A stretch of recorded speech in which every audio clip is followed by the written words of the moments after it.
Hello বন্ধুরা, আমি তন্ময় এবং তোমাদের প্রিয় YouTube channel WB and KB knowledge হবে তোমাদের স্বাগত।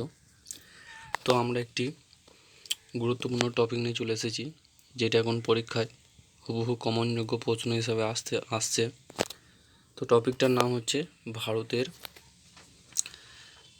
ভারতের কোথায় কি পাওয়া যায় এবং কোথায় কি অবস্থিত। তো এটি হচ্ছে কি আমাদের আজকে টপিক। এখান থেকে এখন প্রায়শই কোশ্চেন দিয়ে থাকে, তো টপিকটা ভালো করে তোমরা দেখে নেবে এবং নোট ডাউন করে নিও খাতায়। তো চলো আমাদের প্রথম কোশ্চেন শুরু করি। বলছে ভারতের সর্বশ্রেষ্ঠ বক্সাইট খনি কোন অঞ্চলে, কোনটি? সেটি হলো পালামো খনি অঞ্চল। তারপর 2 নম্বর কোশ্চেন বলছে কালিকট বর্তমানের নাম কি? সেটি হলো কোঝিকোড। কোশ্চেনগুলি খুবই গুরুত্বপূর্ণ হতে চলেছে, তোমরা সবাই খাতায় নোট ডাউন করার চেষ্টা করবে। তো 3 নম্বর কোশ্চেন হচ্ছে প্রথম কোন কোম্পানি ভারতের রেল ইঞ্জিন তৈরি করেন? সেটি হলো tata engineer and brand locomotive company. তো 4 নম্বর কোশ্চেন হচ্ছে রাগি উৎপাদনে ভারতের প্রথম স্থানে কোন রাজ্য? সেটি হলো কর্ণাটক। এবং এখানেতে সবথেকে বেশি কফিও উৎপাদন হয়। কফি এবং রাগি এই দুটি এখানে পাওয়া যায়। তো 3 নম্বর কোশ্চেন হচ্ছে 5 নম্বর কোশ্চেন বলছে স্বাধীনতার আগে একমাত্র ডিজেল বিদ্যুৎ উৎপাদনের কেন্দ্র কোথায় অবস্থিত ছিল? সেটি হলো আসামের ডিগবয়। 6 নম্বর কোশ্চেন হচ্ছে চম্বল উপত্যকায় বড় খাদ বিশিষ্ট অঞ্চলকে কি বলে? সেটি হলো বিহার। তারপর 7 নম্বর কোশ্চেন দেখে নেব, প্রথম কাগজ কল কোথায় স্থাপিত হয়? সেটি হলো শ্রীরামপুরে 1832 সালে। তো 8 নম্বর কোশ্চেন দেখে নেব, বাংলায় সর্বাধিক বৃষ্টিপাত কোথায় হয়? না বক্সার ডুয়ার্সে। তারপরে 9 নম্বর কোশ্চেন হচ্ছে করোনেশন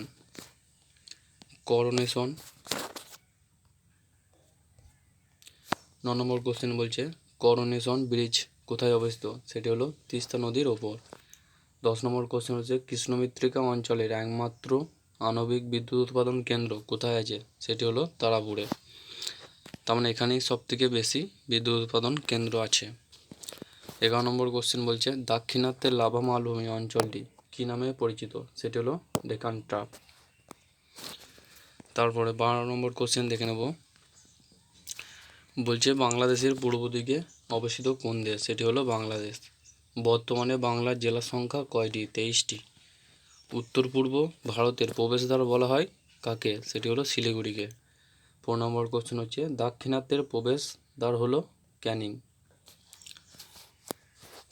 তারপর 16 নম্বর কোশ্চেন দেখে নেব, বিহার রাজ্য থেকে বিচ্ছিন্ন অংশটি বাংলার যে নামে পরিচিত সেটি হলো পুরুলিয়া।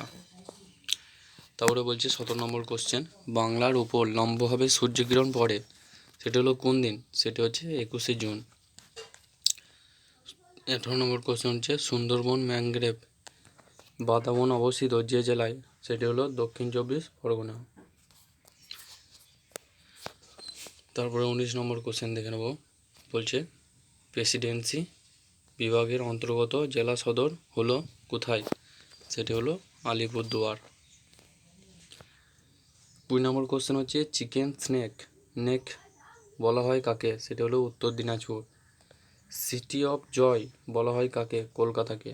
22 নম্বর কোশ্চেন হচ্ছে বাংলার উত্তরের সমভূমি অংশ হলো বারেন্দ্রভূমি। 23 নম্বর কোশ্চেন হচ্ছে বাংলা ও নেপাল সীমান্তে রয়েছে কোন দেশ? সেটি হলো সিঙ্গলীলা। বাংলার সর্বোচ্চ শৃঙ্গ বলা হয় সান্দাকফুকে। এটির উচ্চতা তোমরা কমেন্টে জানিও এটি কত ফুট উচ্চতা। তারপরে 25 নম্বর কোশ্চেন হচ্ছে বাংলার মালভূমি অঞ্চলের সর্বোচ্চ শৃঙ্গ হলো গোর্গাবুড়ু। 26 নম্বর কোশ্চেন হচ্ছে বাংলায় বালিয়াড়ি দেখা যায় কোথায়? সেটি হলো উপকূলীয় সমভূমিতে। 27 নম্বর কোশ্চেন হচ্ছে রাঢ় সমভূমির ভূপ্রকৃতি কীরকম? সেটি হলো তরঙ্গায়িত। তারপরে 28 নম্বর কোশ্চেন দেখব, সেটি হচ্ছে কালিম্পং এর সর্বোচ্চ শৃঙ্গ হলো ঋষিলা। 29 নম্বর কোশ্চেন হচ্ছে বক্স গিরিখাত দিয়ে যাওয়া যায়, সেটি হলো ভুটানে। 30 নম্বর কোশ্চেন বক্রেশ্বর উষ্ণ প্রস্রবণ দেখা যায় কোথায়, সেটি হলো বীরভূমে। 31 নম্বর হচ্ছে পেডং কথার অর্থ কী, সেটি হলো অর্কিডের শহর। 32 নম্বর কোশ্চেন হচ্ছে তরাই শব্দের অর্থ কী, এটি হলো স্যাঁতসেঁতে সমভূমি।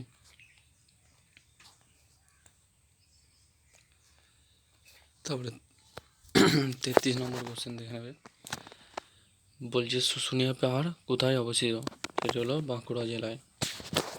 দার্জিলিং পার্বত্য অঞ্চলের সর্বোচ্চ রেল স্টেশন কী, সেটি হলো ঘুম। তারপর বলছে 35 নম্বর কোশ্চেন রাঙামাটির দেশ বলা হয় কাকে, সেটি হলো রাঢ় অঞ্চলকে। 36 নম্বর কোশ্চেন বলছে মথুরা কালী পাহাড় কোথায় অবস্থিত, সেটি হলো বীরভূমে।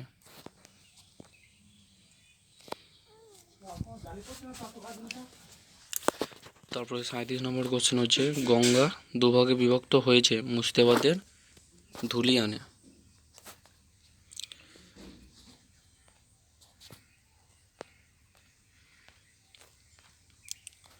তারপরে বলছে গঙ্গা বাংলায় প্রবাহিত হয়েছে 520 কিলোমিটার। বাংলার প্রধান নদী বলা হয় গঙ্গাকে। তারপরে 40 নম্বর কোশ্চেন হচ্ছে দামোদর নদকে বলা হয় বাংলার দুঃখ। 41 নম্বর কোশ্চেন হচ্ছে বহরমপুর বিখ্যাত রেশম শিল্পের জন্য। তারপরে 42 নম্বর কোশ্চেন হচ্ছে রাঢ় অঞ্চলের সর্বোচ্চ বড় শহর হলো বর্ধমান। বাংলার দুটি মৎস্য শিকার কেন্দ্র হলো দীঘা ও জুনপুট।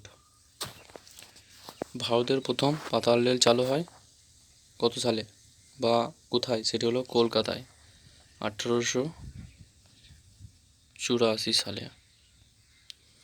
ভালো করে নোট ডাউন করে নিও, ইম্পর্টেন্ট কোশ্চেন এটা। 45 নম্বর কোশ্চেন বলছে হলদিয়া বিখ্যাত কিসের জন্য, সেটা হলো পেট্রো রসায়ন শিল্পের জন্য। তারপরে বলছে 46 নম্বর কোশ্চেন মৃৎশিল্পে কৃষ্ণনগর কিসের জন্য বিখ্যাত, সেটি হলো মৃৎশিল্পের জন্য। জলপাইগুড়ি শহর অবস্থিত, সেটি হলো মহানন্দা ও বালাসন নদীর তীরে। তারপরে 48 নম্বর কোশ্চেন হচ্ছে শঙ্করপুর একটি হলো মৎস্য বন্দর। তারপরে 49 নম্বর কোশ্চেন হচ্ছে বাংলায় প্রাণী ও মৎস্য বিজ্ঞান বিশ্ববিদ্যালয় অবস্থিত, সেটি হলো কলকাতায় বেলগাছিয়াতে। 50 নম্বর কোশ্চেন বলছে লেথিয়ান আইল্যান্ড অভয়ারণ্যটি অবস্থিত কোথায়, সেটি হলো দক্ষিণ 24 পরগনায়। 51 নম্বর কোশ্চেন হচ্ছে বক্সার অভয়ারণ্যটি স্থাপিত কত সালে হয়, 1986 সালে। 52 নম্বর কোশ্চেন হচ্ছে বার্ড ফ্লু নির্ণয় কেন্দ্রটি অবস্থিত কোথায়, সেটি হলো কলকাতায়। দমদম বিমানবন্দরের পতন কত সালে হয়েছিল, সেটি হলো 1857 সালে। বাংলায় ধানের বাউল বা গোলা বলা হয় বর্ধমান শহরকে। বর্ধমান শহরই সব থেকে বেশি ধান পাওয়া যায়, এটা তোমরা দেখে নিও। সব থেকে বেশি ধান এখানেই পাওয়া যায়, উৎপন্ন এখানেই হয় পশ্চিমবঙ্গের বর্ধমান জেলায়। তারপরে জয়ন্তী হলো একটি সংরক্ষিত বনভূমি। তারপরে 56 নম্বর কোশ্চেন হচ্ছে সুন্দরবন হলো একটি সুরক্ষিত বনভূমি। খোয়াই অঞ্চল দেখা যায়, সেটি হলো বীরভূম জেলায়। তারপর 58 নম্বর কোশ্চেন হচ্ছে উত্তর ও দক্ষিণ দিনাজপুরের অধিক কাদাযুক্ত মাটি কী নামে পরিচিত, সেটি হলো ক্ষিয়র নামে পরিচিত। 59 হচ্ছে তাল শব্দের অর্থ কী, জলভূমি ও নিম্নভূমি। সুন্দরবনের যেসব কৃষিকাজ হয় তাই কি বলে, সেটি হলো আবাদ কৃষিকাজ। তারপর 61 নম্বর কোশ্চেন হলো বাংলায় সবচেয়ে কম বৃষ্টি হয়, সেটি হলো বীরভূমে ময়ূরেশ্বরে। বাংলায় সবচেয়ে বেশি উষ্ণতা দেখা যায় কোথায়, সেটি হলো আসানসোলে। 63 নম্বর কোশ্চেন হচ্ছে মৌসুমী রাজ্যে বলা হয় কাকে, সেটি হলো বাংলাকে। তারপরে বলছে 64 নম্বর কোশ্চেন হচ্ছে খরা জেলা বলা হয় কাকে? সেটা হলো পুরুলিয়াকে। তারপর আমাদের আজকে লাস্ট কোশ্চেন হচ্ছে কানা নদীর মধ্যবর্তী ও শেষ অংশের নাম কি? সেটি হলো কুন্তী নদী। কোশ্চেনগুলি খুবই ইম্পর্টেন্ট কোশ্চেন, তো তোমরা খাতায় নোট ডাউন করে নিও এবং ক্লাসটি যদি ভালো লেগে থাকে তাহলে একটি লাইক এবং সাবস্ক্রাইব করে রেখো, যাতে পরবর্তী ক্লাস আনতে আরও ভালো পাওয়া যায়।